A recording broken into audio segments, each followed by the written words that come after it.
Hello, my beauties. It's Jo again, and I am back, and it is Fasting Life week 43. This week has been a productive week for multiple reasons. So, first off, this weekend I did go into town with a girlfriend and had a little lunch at Sonic again, and I did have a shake this time. I wasn't as well controlled as I was the last time I went to town.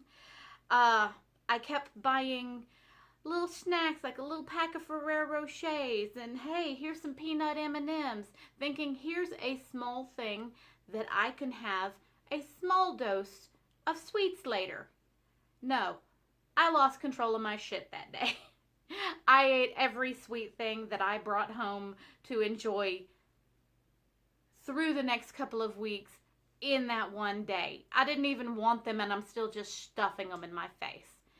I cannot bring more than a tiny sweet thing home at a time.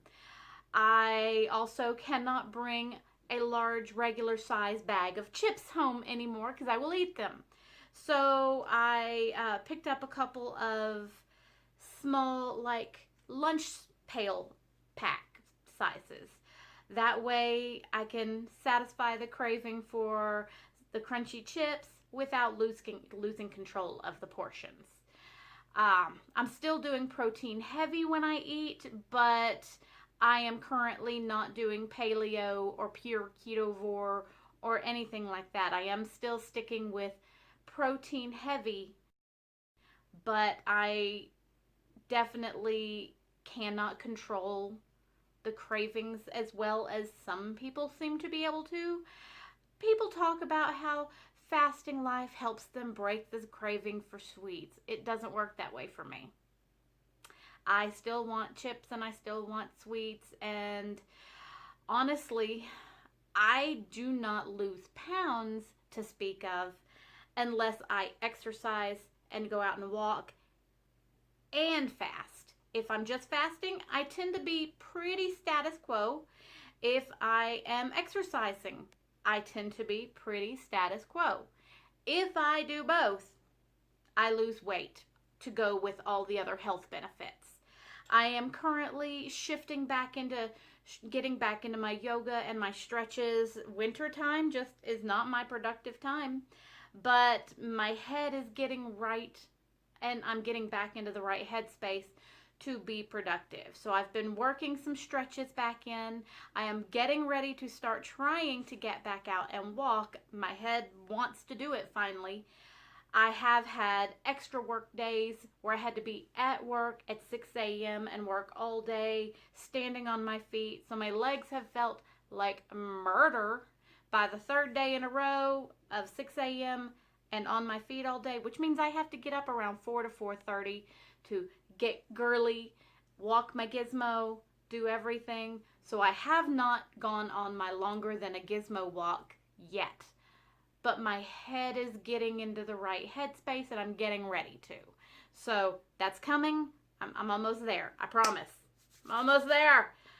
I considered it this morning, but they all are also predicting some funky weather and it's awful gray outside.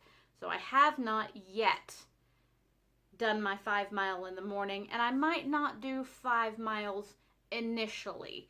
I might have to start with like 3 and then see how it goes. I might have to build back up because I have not walked in several months. I am also currently in an extended fast. It's only been about 2 weeks since my last one, and I didn't actually intend to do another extended quite this soon, but house still under construction. The new tile finally came for the bathroom floor. That being said, to do the bathroom floor and pull all the old tile up, my entire house is covered in grout dust from grinding out the old tile. But my handyman has been pulling up all the tile. See here. And when he pulled the toilet out, he did find some wood rot underneath the toilet that clearly the previous owner had known about and just braced it up with other wood and then just put a piece of plywood over that. Okay, well, dude, rotting wood is like a bad apple spoiling the whole bunch. A bruised and rotting apple will infect the next bruised and rotting apple. Well, that works that way with wood too. So you put two good pieces of wood around a rotting piece of wood, and you've got the three rotting pieces of wood. So if you see here, you see his initial look at the rot. What comes down to it is that whole section of floor is out. And as of last night, he got it back mostly in enough that I can use it in the night. But I didn't have a toilet in the house for basically 2 days again. It will be coming back out today while he continues the work. He had to go buy some more supplies this morning and to get back on it all the way. And he is also releasing the corners of the floor so that he can re-level my floor, because a lot of the breakage on my tiles is badly installed by previous owners. Uneven floors do not encourage it not to break, and people just being too rough with it, I think. So I've got several places that are really bad. But what it comes down to is this. Because I had no toilet for 2 days, I made a decision to go on into another extended fast, because I am semi-dry long-term fasting. I am actually on day 4 right now. I'm starting to feel it. I always hit this wall on the 4th day where I get a little weak, a little jittery. And I just, between my work schedule and how active I have to be, it's hard for me to push past that wall to see if I can get to 5 and 6 days. I'll see how I feel at the end of today, and then I'll decide in the morning whether I'm going to go ahead and break the fast as ideally planned, or if I need to consider, if I'm ready to consider going a little bit longer. There are a lot of reasons I do the extended fasts, and generally speaking, weight loss isn't one of them. I personally, by weighing as I go, have not found that I get any real weight loss from an extended fast. I, once again, only lose weight if I'm exercising, so extended fast doesn't really get me there. I did lose another 1.5 pounds this week. That is paired with the semi-dry fast, though, and being on my 4th fasting day. As of last night, I was at 70 hours. By the time I break the fast, I should be at 110 hours fasted, unless I pass that wall and decide to go longer. So I am currently at, what was that, 175.5. So I've only got 10 pounds left to go before I can get back to my pre-holiday disaster weight. And, but the point of that was, the primary reason I do extended fasts, not the weight loss, but other health benefits. The extended autophagy, where your body is recycling cells, is a big thing. The human growth hormone, so that when I break the fast, my body goes into overdrive, rebuilding muscle. The autophagy gets me things like helping with any skin laxity that the weight loss will give me, hopefully. But the number one reason I extended fast is insulin sensitivity. I'm going to read this to you. Lowering your insulin levels has a range of health benefits, both short-term and long-term. Lowering insulin levels put a brake on the insulin and mTOR signaling pathways, activating autophagy. Lowering insulin levels can reduce inflammation, make you more insulin sensitive and or less insulin resistant, which is an especially good thing if you have a high risk of developing diabetes, and protect you from chronic diseases of aging, including cancer. The primary reason that I extended fast is for the insulin sensitivity. Diabetes is a thing in my family. My grandma was diabetic. My mom became diabetic. Uh, I have been overweight pretty much my whole life, and I love sugar. And it's crazy to me because when I was young, I didn't care that much about sweets. Give me my carbs all day long. Give me my pasta all day long. And I'm still like that.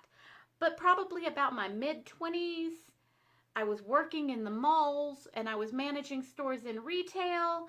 And the breakfast of champions became a Mountain Dew and a Snickers. I boosted my caffeine and my sugar intake to power through the energy I needed on the average day. So there was no going back after that. I really developed a massive sweet tooth. When I was young, besides my mom bringing home ice cream regularly, there wasn't that many sweets around the house that I recall. And I didn't get ice cream very often because my mom and sister would go to the grocery store and go, "Hey, we're going to go to the store. Did you want us to bring any particular flavor of ice cream?" And I would say, anything, absolutely anything, except buttered pecan. I don't like buttered pecan. They would bring home buttered pecan every time. So I didn't have ice cream for like years. So, I mean, sweets weren't a thing when I was a lot younger, but I was still thick. I was still heavy. I mean, from puberty on, I got pretty thick. And compared to body types, my sister, who was only a year and a half older than me, and I, even when I wasn't overweight, I was always just thicker built. It's just how I'm built. I mean, I don't know, just is. I don't care that much about that, but you know, the thick thighs that rub together so you can't wear a pair of shorts, I care about that. The flappy grandma arms, I care about that. This is where I'm looking for autophagy because it's still not that bad, but there's still a lot of skin laxity because this wouldn't be nearly as bad if the skin will start taking in. And I'm not having the money and or the wherewithal or the interest in having surgery to deal with that. So, extended fast, diabetes, resistance, and autophagy for lax skin are the primary reasons I do things like 4-day fasts. And even the 2-day fast. The 62 hours still gets me a decent amount of time in autophagy and starts nibbling on that point at which your insulin resistance is starting to be more of a thing. Now, I would be getting better results from that if I could break all the way off of the carbs or break all the way off of the sugar, because when you eat that as your last meal or later in the day or large amounts of any of that, it takes you longer to get into those stages. But it's better than nothing. Oh my God. So that's where we're at. I'll let you know on next week's video probably where I stand with if I stopped this tomorrow morning or if I went longer and broke my 4 days, which is pretty much my max. I think 120 hours is the longest I've ever fasted, which basically means 4.5 days where I think I went into my 4th day, finished my 4th day, went to the next morning, said I'm going to try to power through, and then broke it in the evening when I just couldn't resist anymore.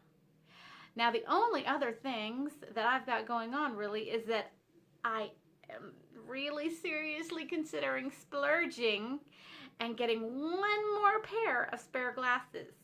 I've got another frame that I'm wanting to send off and get my prescription put in. And they are something I've been wanting for a long time. And I've had these frames, and now that I've gotten used to the fit of some of these other glasses, I'm liking these. And I have another pair of cat eyes, and they're red. And I think I might need to send these off and get my prescription put in them. But it's going to cost like $150 because my prescription is Progressives. And the 2 other pair I have of the 5 pair I have right now do not have my bifocal progressive reader prescription in them. They're just the plain regular prescription. They're wearable, but finer detail work is harder. to get the progressive prescription, it's going to cost quite a bit more. Also, if I can get a little bit more anti-glare coating, I did not spend the extra money on some of those coatings.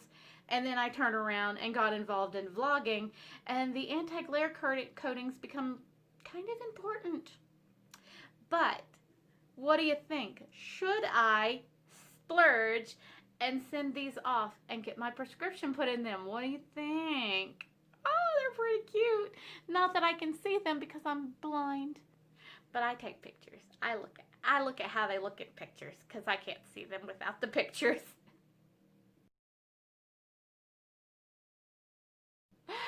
And that, my dears, is about it for this week. So please do like, comment, subscribe, do all the things. And I hope to hear from you soon. And I will catch you on the flip side. Have a beautiful day.